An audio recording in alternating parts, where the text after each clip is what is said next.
yang ditunjukkan di atas skrin. Dan apa yang akan disampaikan pada hari ini ada kaitan dengan buku ketiga saya, Master PIS, bila bercakap tentang potensi dalam diri manusia, iaitu dalam diri manusia ada fizikal, ada intelek, ada emosi dan spiritual. Jadi Alhamdulillah kita masih lagi berada pada bulan Syawal. Dan pada bulan Syawal ini kita masih lagi perlu memberi perhatian kepada elemen madrasah spiritual yang telah kita lalui pada bulan Ramadan. Dan jika melihat kepada hadis Nabi SAW, wa idza saluhat inna fil jasadi mudghah wa idza saluhat saluha jasadu kulluh wa idza fasadat fasada jasadu kulluh. Apabila baik sesuatu organ ataupun daging pada diri manusia itu, maka baiklah keseluruhan secara fizikal, secara intelek dan secara emosi.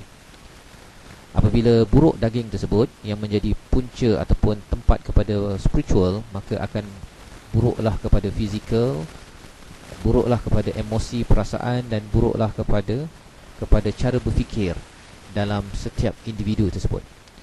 Maka apabila Allah memberikan kepada kita madrasah Ramadan, okay, walaupun pada minggu lepas kita berbincang madrasah Ramadan, tapi kita ulang balik semula. Kerana kalau kita mendengar surah Al-Qadar pada bulan selain daripada Ramadan, kita akan merasai syahdunya surah Al-Qadar tersebut. A'udzubillahi minasyaitonirrajim. Inna anzalnahu fi lailatul qadr wa ma adraka ma lailatul qadr. Lailatul qadri khairum min alfi syahr. Tanazzalul malaikatu warruhu fiha biizni rabbihim min kulli amr. Salamun hiya hatta matla'il fajr. Surah ini adalah surah yang biasanya dikaitkan dengan Lailatul Qadar, 10 hari yang terakhir pada bulan Ramadan. Apabila kita mendengar daripada surah Al-Baqarah ayat 183, Ya ayyuhalladzina amanu kutiba alaikumus siyam kama kutiba alal ladzina min qablikum la'allakum tattaqun, kita akan selalu mengaitkannya dengan Ramadan dan juga 10 hari pada bulan Ramadan. Ramadan dan 10 hari pada bulan Ramadan. Jadi bila bercakap tentang surah ini dibacakan pada selain daripada bulan Ramadan, ia akan mengimbau kembali kepada pengalaman kita pada bulan Ramadan yang lepas. Dan apakah Ramadan? Ia menjadi madrasah spiritual yang akhirnya memberi kesan kepada fizikal, intelek dan emosi kita. Harapnya insya-Allah kita doakan kekal istiqamah, sebagaimana kita bincangkan pada sesi webinar yang lepas, aku ingin istiqamah. Pada hari ini insya-Allah kita akan membincangkan tentang bagaimana madrasah Ramadan dengan Al-Quran, dengan puasa, dengan doa itu boleh memberi kesan kepada fizikal, intelek dan emosi kita dengan lebih maju lagi. Apatah lagi apabila kita bercakap tentang potensi manusia ini, okay, potensi manusia dari segi fizikal ini boleh dijelaskan dengan kesihatan jasad, nutrisi, cara kita makan, harta, RM alam sekitar. Maksudnya apabila spiritual bagus, cara kita mengendalikan semua perkara ini akan menjadi bagus, insya-Allah. Ya, ada kekurangan, tetapi kita tahu bahawa Allah akan membantu kita dan ia adalah ujian untuk kita. Apabila spiritual kita bagus, maka ilmu kita, cara berfikir kita, kemahiran, pekerjaan kita buat dengan cara yang terbaik, ihsan. Bercakap tentang ahsanu amala. Amalan kita akan dibuat yang terbaik kerana kita tahu bahawa Allah menjadikan mati dan kehidupan ini untuk menguji, dan Allah ini ingin memberitahu kepada kita segala apa yang Allah jadikan. Kan dalam surah Al-Mulk, tabarakalladzi biyadihil mulku wa huwa ala kulli syai'in qadir, segala apa yang Allah berikan di atas muka bumi ini adalah untuk kita manfaatkannya, kita jadikan sebagai panduan untuk menguji. Allah nak tahu kita ni akan buat ke arah kebaikan ataupun buat sambil lewa saja. Itu sebabnya Allah bekalkan ilmu dan Allah bekalkan kemahiran pada kita dengan kita belajar, dengan kita mengikuti webinar pada hari ini, kita ikut training, ikut program, ikut ceramah, ikut belajar dan sebagainya, agar kita dapat menghargai balik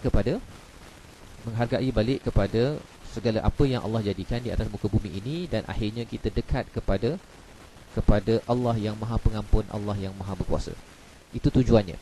Kan dalam surah Al-Mulk Allah mulakan dengan tabarak, kan, tabarakalladzi biyadihil mulku wa huwa ala kulli syai'in qadir. Dan Allah akhirkan dengan nama Allah, dengan nama Allah Azizul Ghafur. Kerana apa? Kerana kita bercakap tentang Allah adalah topik penting. Kalau katakanlah ada orang yang tak boleh baca Fatihah, tak boleh baca Al-Quran, dia tidak boleh tidak kenal kepada Allah Subhanahu Wa Taala. Dengan spiritual, dia akan menguatkan emosi. Dengan spiritual, akan emosinya menjadi kuat secara personal, keyakinan, dia dari segi mendisiplinkan diri, mendisiplinkan masanya, dari segi dia memotivasikan diri, mengikut peraturan, dia berinteraksi dengan orang lain, empati kepada orang lain, akan menjadi lebih kuat. Kerana apa? Kerana spiritual adalah engine. Kalau kita tengok di sini, spiritual adalah engine untuk menguatkan intelek, emosi dan juga fizikal kita. Jadi bukannya fizikal menguatkan spiritual. Ada orang rasa bahawa dengan makan akan menjadi lebih beriman. Dia tak jadi macam tu. Dia dengan beriman lebih itu, maka insya-Allah bukan kuat makan. Maksudnya dia dapat gunakan makanan itu untuk menghasilkan yang terbaik dari segi makanan dia, kebaikan dari segi amalan. Dari segi spiritual, amalannya akan menguatkan emosi, dari segi perasaannya dengan orang lain. Dari segi spiritual, dengan sembahyang, dengan zikir, dengan Quran, dia akan menguatkan intelek.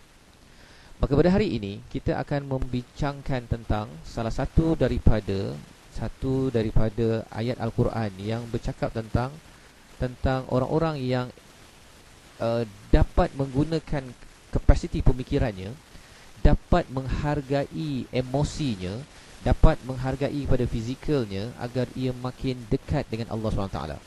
Kumpulan ini apa yang dinamakan sebagai kumpulan ulul albab. Okay. Kalau soalan yang saya nak tanyakan pada tuan-tuan sekalian, mungkin boleh jawab di atas skrin sana. Berapa banyak ayat ulul albab yang berada di dalam Al-Quran? Boleh tak? Cuba teka-teka saja. Saya tak letak, tak maklumkan nama. Cuba teka ada berapa ayat ulul albab. Kerana ayat ulul albab ini adalah ayat yang perlu kita kaji sebenar-benarnya untuk kita melonjakkan potensi kita. Dan salah satu daripada ayat yang kita akan bincang pada hari ini adalah ayat yang menggalakkan kita agar kita mempunyai kemahiran subhanallah effect. Okay, di dalam kehidupan kita, ataupun kita sebagai pendidik, sebagai jurulatih, sebagai penceramah, kita kena ada kemahiran ini. Kemahiran ini bukan apa? Kerana ia, sekali lagi, Allah perkenalkan dirinya, Allah jadikan alam ini untuk kita kembali kepada Allah Subhanahu Wa Taala.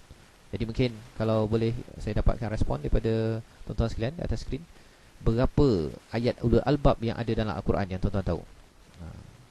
Jawapan A ialah 5, B ialah 9, C ialah 12, D ialah 15, E adalah 16, okay. Kemudian E adalah 20. Sila pilih A, B, C, D. 5, 9, 12, 14, 15, 16, 20. D D. D itu berapa tu? Boleh yang menjawab? D berapa? Okey, ada yang kata 16. Okey, yang lain macam mana?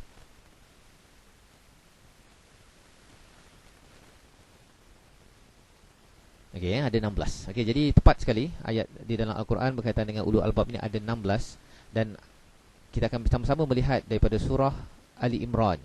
Okey, sebagai latar kepada apa kajian yang kita nak tengok pada hari ini. Okey, ayatnya berbunyi apa? Auzubillahi minasyaitonirrajim.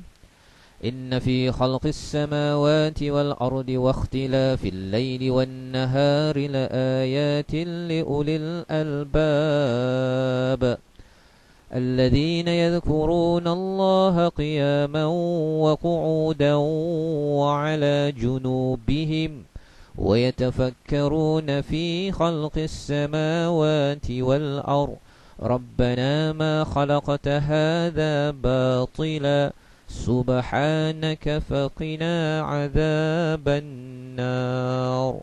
Ini adalah surah Ali Imran ayat 190, ayat 191. Ada 16 tempat di dalam Al-Quran bercakap tentang ayat ulul albab. Apa ulul albab? Orang yang mampu memahami the real essence, yang mampu memahami intipati, ataupun kalau katakan ada kacang, ada kulit di luarnya, isi di dalamnya itu dikaitkan dengan lub.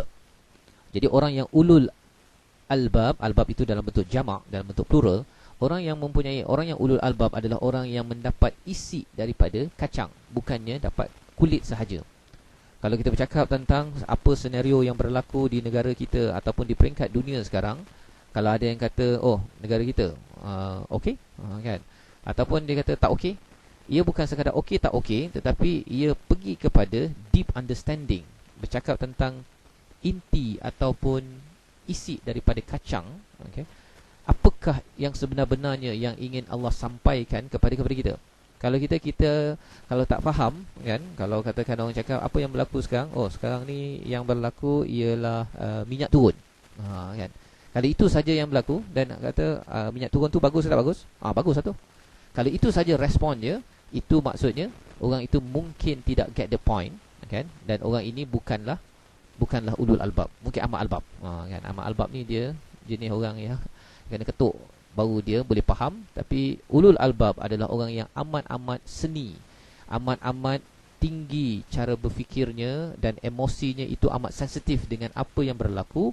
Kerana apa? Kerana di sini adalah ciri orang-orang yang dipuji oleh Allah di dalam Al-Quran, ulul albab. Maka tuan-tuan dan puan-puan dimati Allah sekalian, pada hari ini kita akan bincang tentang ulul albab. Okay. Mengapa kita nak bincang tentang ayat pada hari ini? Kerana di dalam kehidupan kita, kita mungkin pernah mendengar apa yang dinamakan sebagai wow effect. Wow effect. Okay. Ataupun kita mungkin pernah mendengar Eureka. Okay. Eureka effect dan juga wow effect. Kalau kita kaitkan dengan aspek potensi yang ada dalam diri kita, Eureka effect akan menyentuh kepada bab intellectual. Maksudnya intellectual kita berfikir sesuatu, mencari solution, penyelesaian pada satu masalah, macam kes Archimedes, kan? Kalau ikutkan pada riwayatnya, Wallahualam betul ke tak betul, tapi Archimedes diminta oleh raja untuk mencari, menentukan sama ada mahkota raja itu asli ataupun tidak. Kalau tuan-tuan sedar tentang kisah tersebut, kan? Kalau belajar fizik ada teori tentang Archimedes. Jadi Archimedes diminta untuk mencari, menentukan sama ada mahkota raja asli ataupun tidak daripada emas. Jadi Archimedes dan orang-orang yang lain itu diberi pilihan. Kalau dapat jawapan, okey, mereka terus hidup. Kalau tidak, mereka akan habis nyawa mereka. Jadi Archimedes ketika mencari demi cari, ketika peristiwa dia nak mandi, tuan ya, ketika dia nak mandi, pada waktu itulah dia terperasan air keluar daripada bathtub dia. Dia carilah banyak teori-teori yang dia cuba nak cari, tapi bila dia berjumpa, perasan bahawa bathtubnya keluar air, dan dia terus saja menjerit, Eureka, I found it. Mengapa? Kerana dia cari, mengkaji, berfikir apa sebagainya dalam keadaan beta, tuan-tuan sekalian. Beta ni maksudnya di antara 12 hingga 31 Hz. Maksudnya frekuensi dalam otak kita. Maksudnya kita tak stabil, tidak aman, tidak tenang. Pada waktu itu kita dengan keadaan gelabahnya, cara berfikir kita tidak efisien. Sebabnya bila Allah menyatakan dalam surah Ar-Ra'd, mereka yang kembali pada Allah, mereka cirinya apa? Alladzina amanu wa tatma'innu qulubuhum bi dzikrillah, iaitu beriman dan mereka tenang dengan mengingati Allah. Pasal bila kita ingat perkara yang betul, dia akan menenangkan. Ala bi dzikrillah tatma'innul qulub, dengan mengingati Allah tenang. Bila tenang, kita dapat ingat perkara yang betul. Dia dua-dua, dia saling kait mengait. Intelek bagus, emosi stabil. Emosi stabil, intelek bagus. Dan kalau katakan seseorang itu mungkin dia boleh belajar, pandai dan sebagainya, tetapi kalau kita bagi dia gelabah ketika dalam dewan peperiksaan, mungkin dia tidak dapat perform. Ataupun kalau katakan dia boleh emosi stabil, tapi kalau katakan cara berfikirnya itu tidak betul, sampai satu masa dia mungkin akan bimbang perkara yang tak patut dibimbangkan. Ataupun dia kalau nak selesaikan kerja dekat rumah, dekat tempat kerja, contohnya dia nak buat bisnes, nak buat marketing, dia nak apa, pasal idea, inteleknya tidak berapa tepat, akhirnya apa yang berlaku? Dia akan jadi gelabah, dia tidak tenang. Maka Eureka dalam kes Archimedes ini, dia mandi. Tuan-tuan kalau perasan, mandi adalah satu tempat yang kita tenang, kan? Tenang. Kadang-kadang ada orang yang dapat idea ketika mandi. Boleh ke tak boleh tu Allahualam lah. Okay? Masuk juga orang bertanya, boleh tak kita, kalau minggu lepas tanya, kalau dapat idea ketika solat, nak layan idea tersebut ataupun kita tolak dulu, kita ingat Allah. Kalau kita tengok pada minggu lepas, sebenarnya tujuan solat adalah untuk ingat Allah. Maksudnya kita kena ketepikan dahulu idea tersebut. Idea tu boleh, kalau katakan nak ambil lepas solat nanti kita revisit balik semula, tak apa, tak ada masalah. Tapi kadang-kadang waktu solat itulah kita mungkin ingat itu, ingat kunci, hilang lah apa idea bisnes mencanak-canak istilahnya kan. Kerana apa? Kerana itu bukan tujuan solat. Solat adalah untuk kita mengingati Allah SWT. Maka eureka adalah salah satu daripada experience tentang intelek kita yang optimum. Kita bertemu dengan jawapan. Mungkin kadang-kadang kita duduk di tepi sungai, ataupun kita mungkin sedang tenang, duduk relax dalam aircon ke, di tepi tasik ke, kita dapat sesuatu idea baru, dapat bulb ataupun mentol dalam cerita kartun. Itu namanya eureka effect. Tuan-tuan dan puan, selain daripada eureka effect, apakah satu lagi yang kita bincangkan sebentar tadi? Wow effect. Okay, wow effect. Dalam filem, dalam marketing, orang cuba untuk wowkan orang lain. Mengapa? Kerana ingin menarik perhatian. Kalau kita dapat menarik perhatian, kalau saya bercakap, saya dapat mewujudkan wow effect pada tuan-tuan yang mendengar. Sama ada kalau tuan-tuan nampak saya, macam mana saya bercakapnya, mungkin dari segi expressionnya, suaranya, pointnya, apa sebagainya. Itu adalah cara untuk kita impress. Kalau eureka impress di peringkat intelek, wow adalah impress dari segi emosi. Kita mengambil perhatian orang lain, perasaan orang lain. Ini adalah wow effect dan juga eureka effect. Jadi apa kesan kepada orang yang eureka effect? Kalau tuan-tuan seorang yang suka mungkin tidur pukul 12, tapi kalau katakan membaca buku novel yang amat menarik, yang menyebabkan eureka kan dalam diri kita, mungkin kita tidak tidur sampai pukul 2-3 pagi. Itu kesan eureka effect. Dia akan merembeskan hormon yang menyebabkan kita rasa tenang dan rasa suka. Dan akhirnya kita nak teruskan baca buku, ataupun kalau katakan tuan-tuan buat kerja, pejabat di rumah apa sebagainya, tak tidur sampai 3 pagi.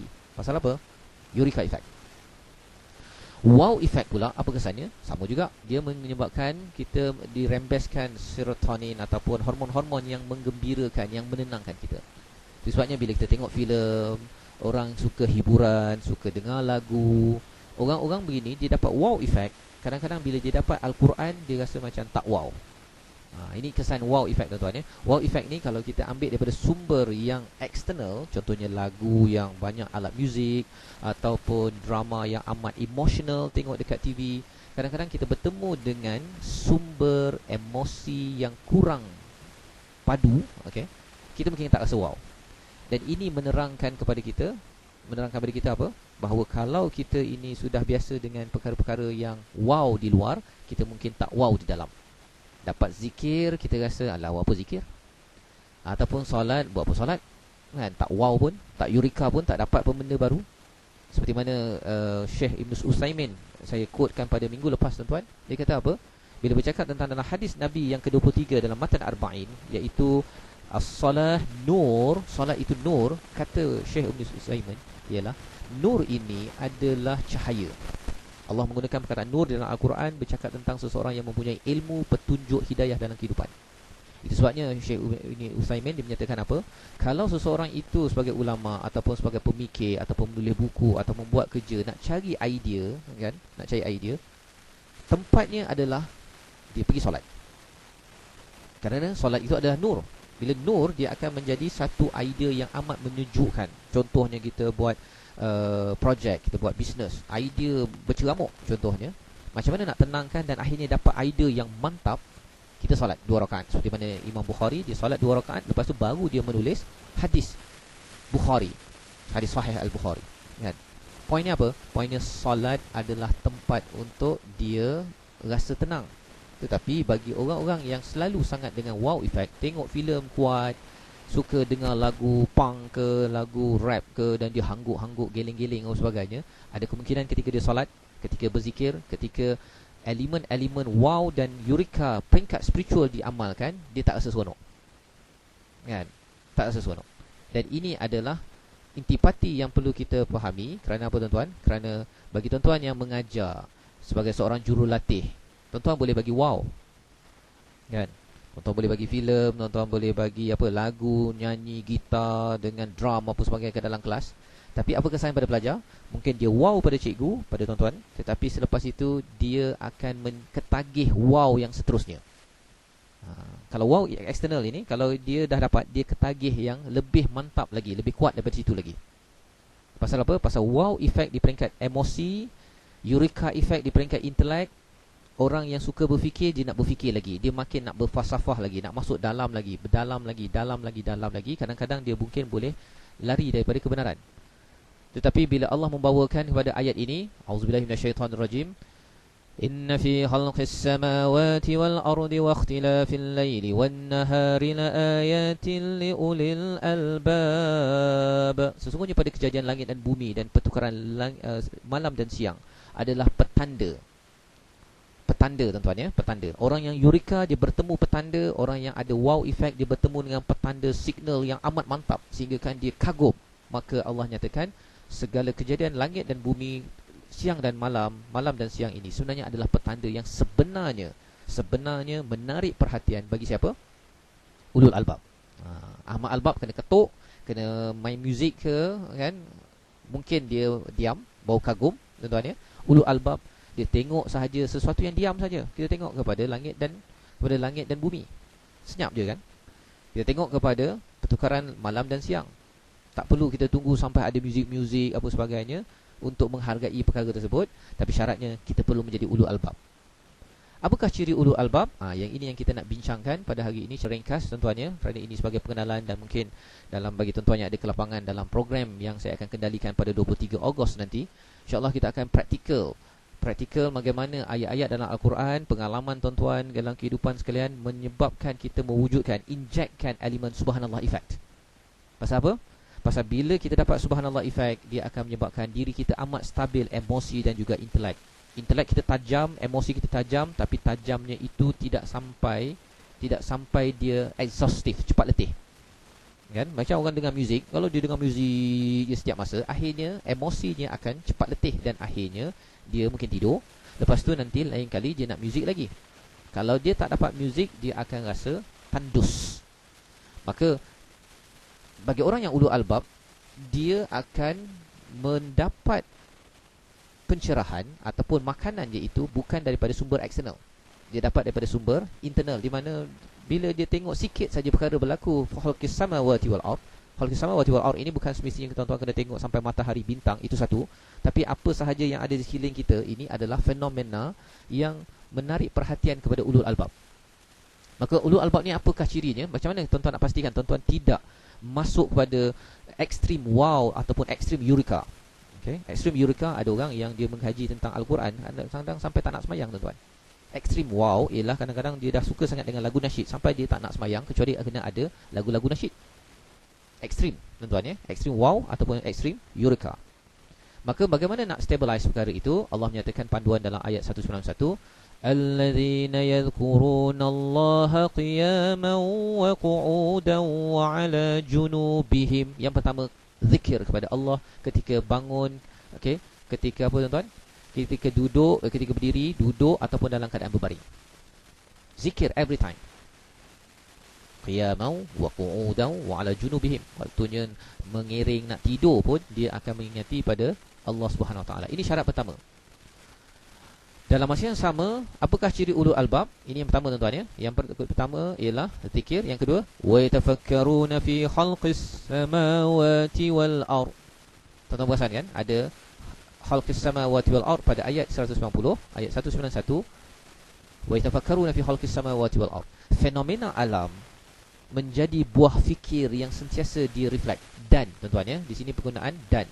Maksudnya ciri-ciri pada ayat 191 ini, berzikir dan berfikir adalah kombinasi yang penting untuk apa kesannya?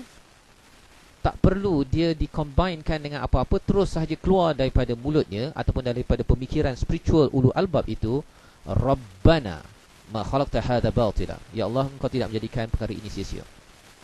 Terus Rabbana itu keluar daripada mulutnya. Itu petanda bahawa seseorang itu tidak ekstrim wow ataupun tidak ekstrim eureka. Tidak ekstrim berfikir dan tidak ekstrim mengikut perasaan. Tidak ekstrim seni, tidak ekstrim menilai kritikal sampai over critical.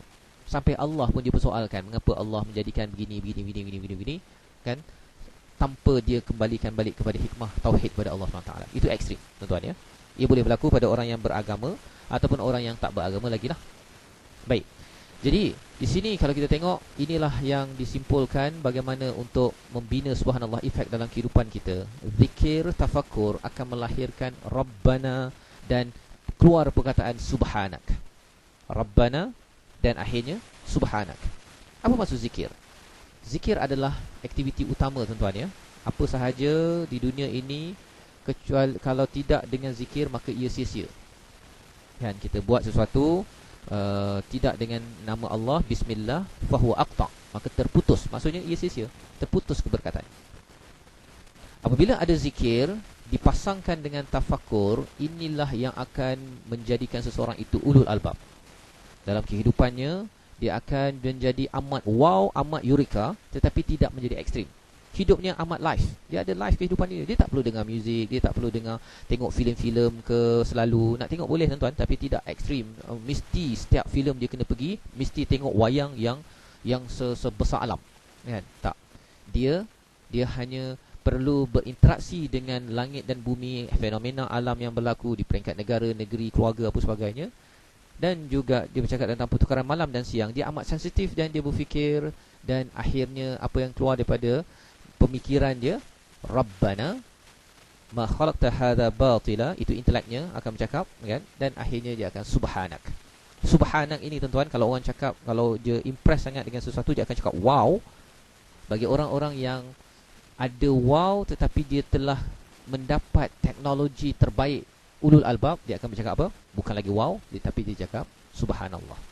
Ya, subhanak faqina azaban nar. Jauhkan kami daripada azab api neraka. Pasal apa? Pasal bila dia tengok pada kelebihan-kelebihan yang ada di atas alam ini, fenomena, walaupun keburukan ke kebaikan dia ada di atas muka bumi ini, dia akan kaitkan dengan diri dia. Ya Allah, maha suci-Mu, ya Allah, aku banyak kekurangan, ampunkan aku ya Allah, jauhkan aku daripada azab api neraka Allah SWT. Dan kalaulah empat elemen ini berlaku tuan-tuan sekalian, apa yang berlaku?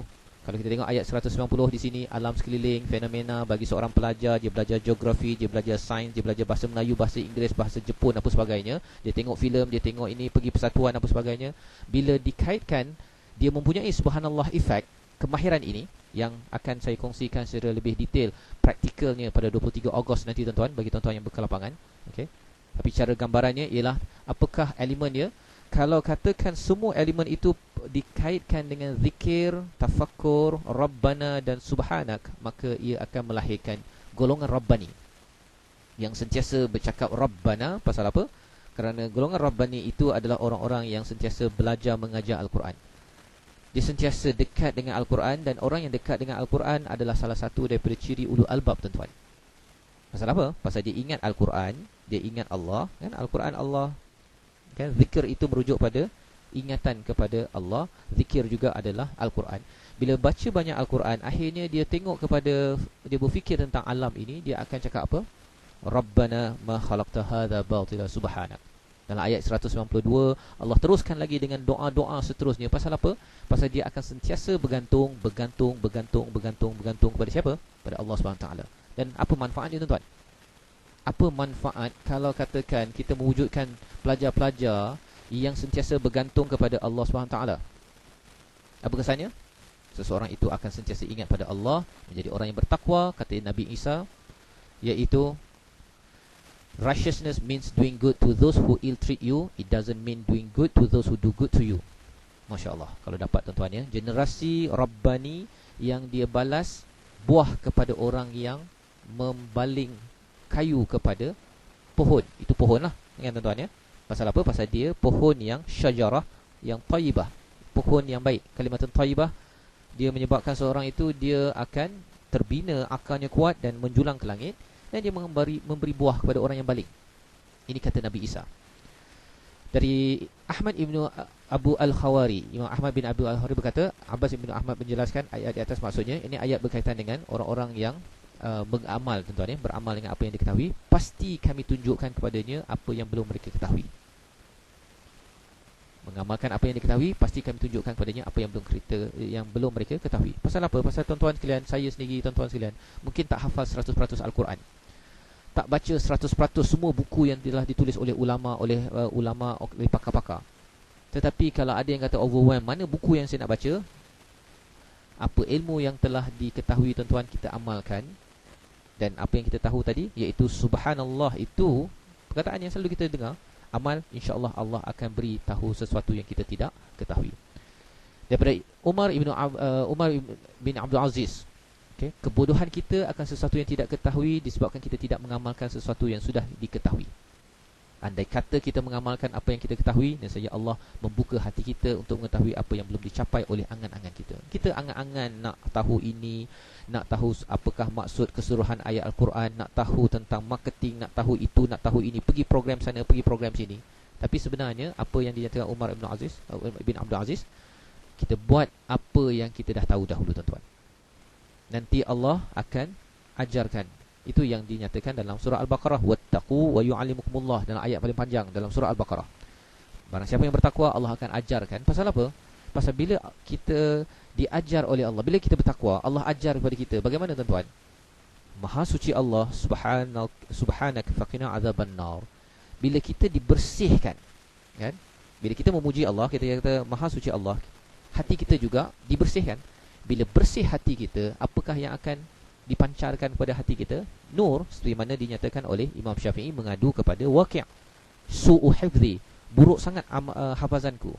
Kata Waqi', guru pada Imam Syafi'i, ialah ilmu itu adalah nur, kan? Jadi kalau kita nak tahu macam mana nur itu nak masuk kepada hati kita, bukannya kita belajar itu satu, tetapi kita kena amalkan apa yang kita belajar. Salah satunya apa yang kita belajar hari ini, yang perlu disampaikan pada pelajar-pelajar ketika berhadapan dengan segala fenomena, perlu melaksanakan zikir, tafakkur, Rabbana, dan akhirnya melahirkan subhanak. Kalau dia tak mampu lagi, tuan-tuan ya, contohnya lah, kan, contohnya apa yang berlaku dekat negara kita sekarang. Contohnya 3.85 bagi $1 sama dengan 3.85. Fenomenal, kan? Fenomenal. So kita zikirnya apa? Kita tahu bahawa semua ini, rezeki naik turun ini semuanya adalah ketentuan daripada Allah Subhanahu Wa Taala, Ar-Razzaq. Zikir. Kemudian tafakurnya apa? Kita fikir balik apa yang berlaku sebenarnya, kan? Apa yang berlaku sebenarnya dalam sistem ekonomi, mengapa ekonomi sekarang ini jadi begini. Kita fikir tentang bagaimana kita pack kepada emas ke tidak, ataupun kita sebenarnya hanya print duit sahaja, ataupun macam mana. Kita tafakur, tuan-tuan ya. Bila tafakur itu, akhirnya kita mewujudkan apa? Ya Allah, Rabbana ma khalaqta hadza batila. Ini bukan sia-sia kerana Allah nak beritahu pada kita, ya Allah, Engkau nak beritahu pada kami kena kembali balik pada sistem-Mu tentang keuangan, tentang ekonomi. Subhanak, maha suci Allah, maha suci-Mu ya Allah, kerana apa? Kami ini banyak melakukan kesalahan. Jauhkan kami daripada azab api neraka, kerana masih lagi menyokong kepada sistem ekonomi berasaskan kertas, bukannya sistem ekonomi yang dinyatakan oleh Allah di dalam Al-Quran. Sampai tahap begitu, tuan-tuan, maka fenomena yang berlaku diproses menjadikan seseorang itu subhanak, maha suci-Mu ya Allah, ini bukan sia-sia. Jauhkan kami daripada azab api neraka. Itu contoh. Apakah perkataan daripada Ibnu Abbas? Okey, bahasa Inggeris, tuan-tuan ya. As for those who strive in us in our obedience. Ini merujuk pada surah Al-Ankabut ayat 69 ya. Wallazina jahadu fina lanahdiyannahum subulana. Ibnu Abbas said that this means those who strive for our word, whoever acts upon what he knows. Okay. We shall give him success to know that which he doesn't. Okay, he don't. It also said that this means we shall honor them with a natural aptitude, easiness and sweetness of faith. It is also said that this means we shall guide them to obey us. He helps those who are good in their works and speech by giving them success and holding them back from transgression. Wallazina jahadu fina lanahdiyannahum subulana. Komentar Ibnu Abbas, Allah akan beri, we shall honor them, akan muliakan dengan natural aptitude, dengan kemahiran. Ini bukan attitude, tuan-tuan. Aptitude ni maksudnya intelek dia bijak, kemudahan, sweetness daripada keimanan. Dia akan rasa mudah dalam hidupnya, dan dia juga akan dipandu oleh Allah SWT. Ringan tubuh kita, tuan-tuan, ringan diri kita apabila Allah memandu kita. So ini adalah perkataan daripada Ibnu Abbas merujuk kepada orang-orang yang kembali kepada Allah. Dan dalam program kita hari ini, sebenarnya dalam kelas, dalam junior training, tuan-tuan, kita kena bawakan setiap peserta kita, kan, anak murid kita, kepada zikir, tafakur, Rabbana dan Subhanak bagi setiap modul. Okay, InsyaAllah kalau ada peluang pada 23 hari bulan nanti, saya akan bagikan lebih banyak contoh seperti mana contoh yang saya berikan tadi. Dan kalau tuan-tuan yang mendidik ataupun trainer ada modul khas yang nak nak mengadun semula modul. Biasanya modul mungkin suruh tafakur, lepas game suruh berfikir, tapi tak ada elemen Rabbana ataupun Subhanak, mungkin kita boleh adunkan semula. Dan adunan itu bukan letak saja tuan-tuan. Mungkin lepas je kita buat game, orang dah fikir-fikir Rabbana, bukan begitu. Ia perlu ada bukti-bukti ataupun dalil-dalil. Okay. Ada 4 jenis dalil tambahan untuk membuktikan Subhanak ini, iaitu dalil fitri daripada psikologi, dalil daripada tarihi daripada sejarah, dalil akli daripada akal, dan dalil hissi daripada sains. Okay. 4 jenis dalil ini kita bawa dalam dunia training, bawa dalam kelas, kena buat kajian sikit tuan-tuan ya, untuk modul ke dalam planning kita untuk mengajar. InsyaAllah orang itu bila dia dengar saja bahawa dalam psikologi menceritakan sekian, dia kata Rabbana ma khalaqta hadha batila. Dan pelajar tu akan kagum, dia akan terduduk tuan-tuan ya, dan akhirnya dia cakap apa? Dia bukan cakap wow, dia bukan cakap eureka, dia akan cakap apa? Subhanak faqina adzabannar. Pasal apa? Pasal dalil-dalil itu, ilmu-ilmu itu ada saja kajian-kajian terkini yang boleh kita keluarkan, tetapi ia perlu disusun elok-elok dalam modul, sehingga kan kalau ustaz berceramah, trainer melaksanakan training, cikgu mengajar dalam kelas, pelajar akan rasa Masya Allah, Subhanallah, Subhanak. Pasal apa tuan-tuan? Kerana dalam ketika dia mendengar poin-poin kita, bukan sekadar mengajar satu campur satu, kan? Itu tafakurnya. Tapi zikirnya ialah bagaimana satu campur satu itu boleh dikaitkan dengan ilmu psikologi, ilmu sains, ilmu matematik, bahasa, ataupun disiplin-disiplin ilmu yang lain, yang akhirnya mereka rasa wow ataupun eureka. Tetapi bagi kita, bila dia dikembalikan pada Allah, pasal kita ingatkan bahawa kalau ikutkan pada intelek ataupun emosi kita, kita tak mampu mengakhirkan teori-teori finding begitu, akhirnya pelajar akan menyatakan Subhanak faqina adzabannar. Bagi yang non-muslim, mungkin mereka masih lagi cakap wow, biarkan mereka, kan? Tetapi nanti kita beritahu pada mereka, adakah wow itu dibina oleh manusia, ataupun wow itu sebenarnya adalah dicipta oleh yang maha mencipta khalqas samawati wal ardh. Tuan-tuan sekalian, sekian secara ringkas presentation saya pada hari ini. Saya akhiri dahulu, okey, ataupun saya buka kepada ruang soal jawab pada ruang di bawah itu untuk saya kongsikan sebelum kita berakhir pada hari ini, insya-Allah.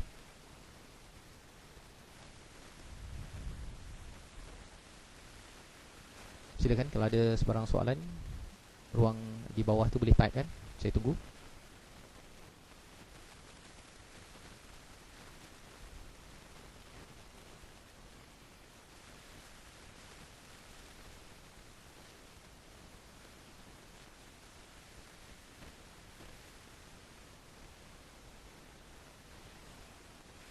Baik, terima kasih. Ada soalan di sini.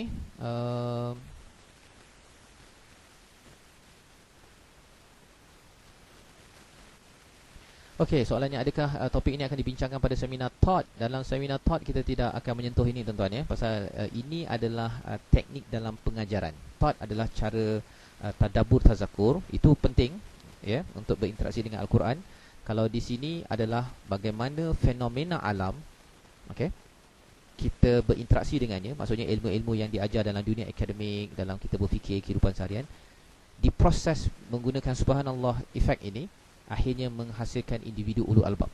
Okay. Jadi adakah perkara ini akan disentuh pada 888? Ustaz Nazri pada 888 tidak menyentuh perkara ini secara direct, okay. Tapi pada 23 bulan 8 ini kita akan menyentuh secara praktikal.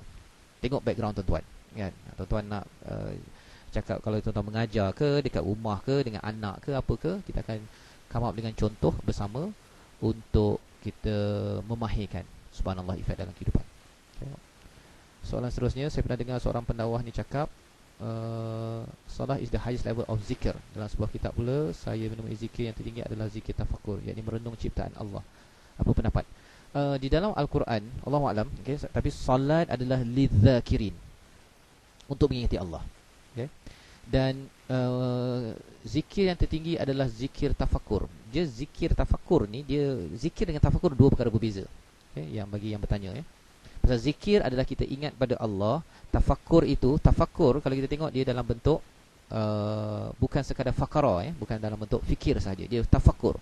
Apa point dia? Pointnya ialah dalam Al-Quran Allah menggunakan perkataan fakkara hanya sekali, kan? Dan itu pun merujuk kepada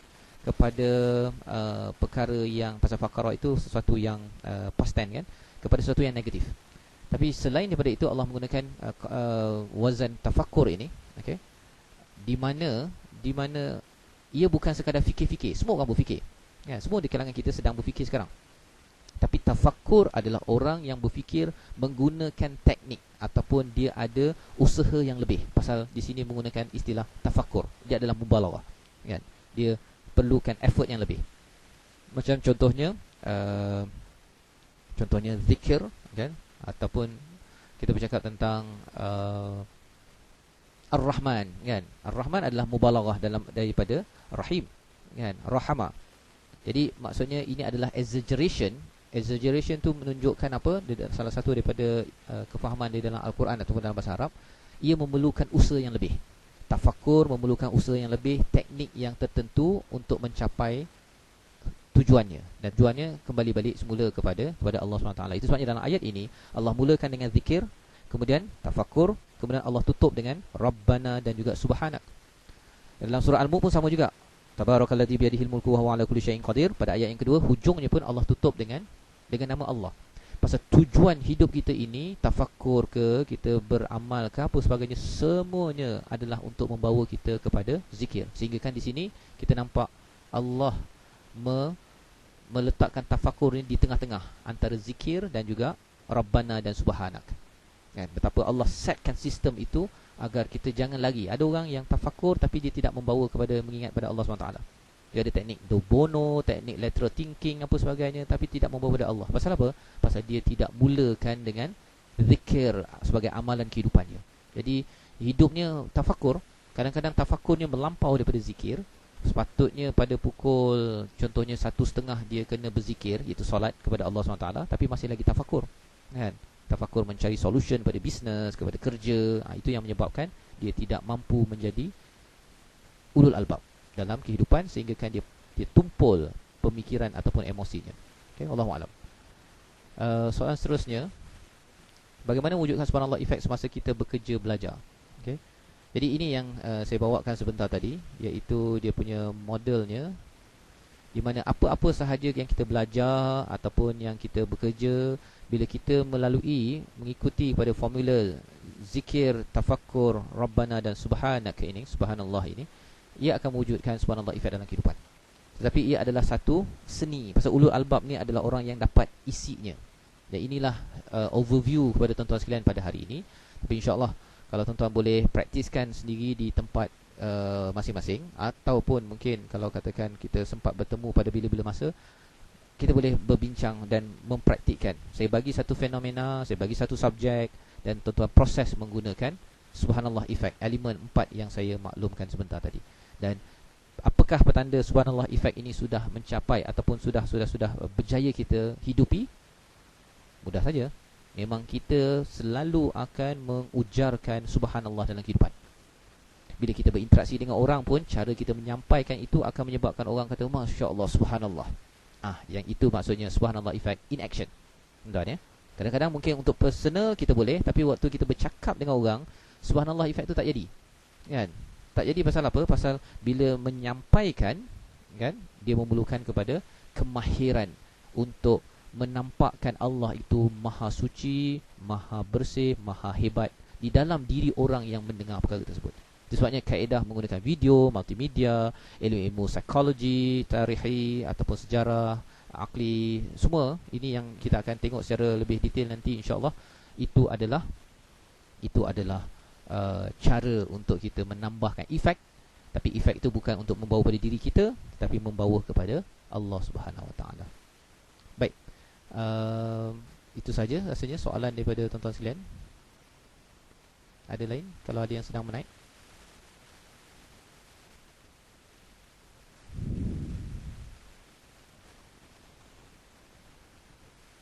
Bagi yang ada soalan boleh terus type. Sambil itu saya ingin maklumkan pada tuan-tuan, mungkin bagi yang berminat untuk mengikuti program-program di Akademi CG, ini adalah senarainya. Okay. Masih lagi yang sudah lepas ialah bengkel pemasaran e-book. Okay. Yang lain ini bengkel Master Pies, Breakfast Talk, Bina Poster, Thought pada 8 dan 23 pada hari Sabtu ini masih lagi boleh join bagi tuan-tuan yang berminat.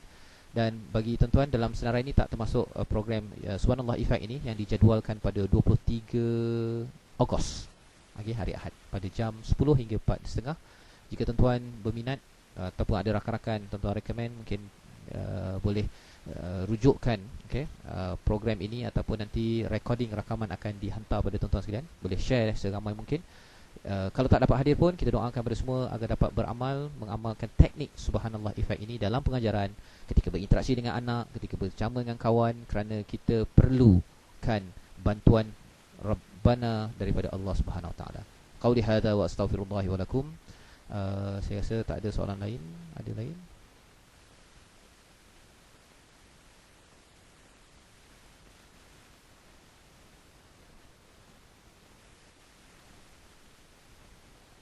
Okay, kalau tak ada, saya akhiri program kita pada hari ini dengan wabillahi taufiq wal hidayah. Assalamualaikum warahmatullahi wabarakatuh.